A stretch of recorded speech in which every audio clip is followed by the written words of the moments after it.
सुप्रभात। बाबा कहते हैं मेरे प्यारे बच्चे, अपने फ़ैसले स्वयं लेना सीखो। और अभी कुछ दिनों से जो फ़ैसले तुम लेना चाह रहे हो वो टाल रहे हो। क्यों? क्योंकि तुम स्वयं नहीं वो फ़ैसला ले पा रहे हो कि वो सही है या गलत। तुम्हारे अंदर की आत्मा जो कहती है वो किया करो। और ये बार बार किसी से पूछना ये सही है या गलत, ऐसा करूं या ना करूं, तुम क्या सोचते हो? तुम इस तरह से बार बार किसी के पूछने से, कहने से वही निर्णय लोगे? जो कोई कुछ कहेगा वही तुम करोगे? ऐसा नहीं है। अपने निर्णय, अपने जीवन के फ़ैसले, अपने परिवार के लिए जो फ़ैसले लेना है तुम स्वयं लिया करो। सीखो तुम्हारा हृदय क्या कहता है। तुम्हारे हृदय में मैं वास कर रहा हूँ। बेवजह का डर जो तुमने अपने दिल में बना लिया है ना, कि तुम जो फ़ैसला लोगे वो सही नहीं होगा, ये गलत है। ये डर ही तुम्हारी कमज़ोरी है। डर को बाहर निकालो, तब तुम फैसला ले पाओगे। और जहाँ मैं वास करता हूँ वहाँ डर कैसा? अगर डर है तो मैं वहाँ नहीं हूँ। तुम पूजा करते हो, सचरित पढ़ते हो, फिर भी तुम्हारे अंदर एक डर रहता है। डर को बाहर निकालो। और सचरित पारायण की बार बार सोचते हो कि पारायण करें, अवश्य करो।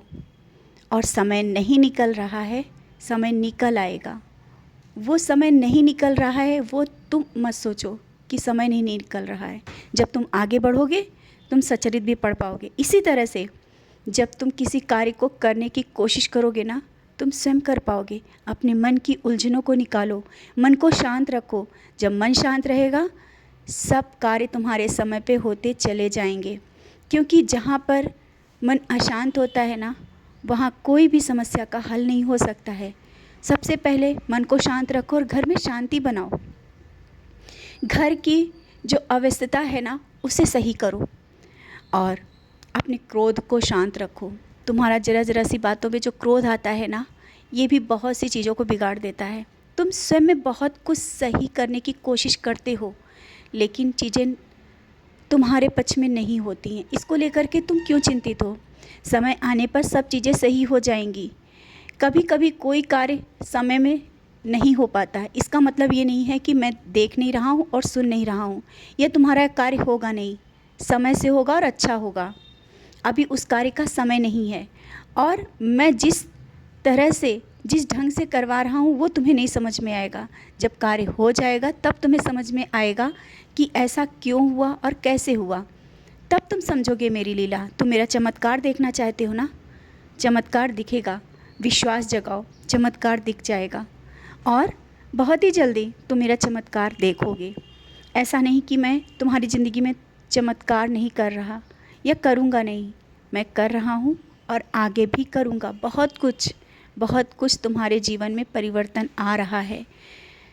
कहते हैं जब चीज़ें बिगड़ती हैं तभी तो बनती हैं। आज अगर तुम टूट रहे हो तो बनने के लिए, टूटने के लिए नहीं। मैंने कभी किसी को तोड़ा नहीं है, हाँ तोड़ के बनाया ज़रूर है। और मैं तुम्हें तोड़ रहा हूँ बनाने के लिए। मैं तुम्हें नया आकार दे रहा हूँ। इन परेशानियों से जब तुम लड़के बाहर निकलोगे ना, तुम स्वयं देखोगे तुमने क्या देखा। समाज को तुम बहुत कुछ सिखाने के लिए तैयार हो रहे हो। चिंता मत करो, तुम्हारी हर एक समस्या का हल मेरे पास है। हर परेशानी जो तुम्हारे पास, जो भी तुम्हें लगता है ना कि बहुत बड़ी परेशानी है, बहुत जल्दी सब ये छोटी लगने लगेंगी। तुम आगे बढ़ते रहो और सारी चिंताएं मुझे दे दो। और हाँ, मन को शांत रखो। मन शांत रखने के लिए संगीत सुन लिया करो।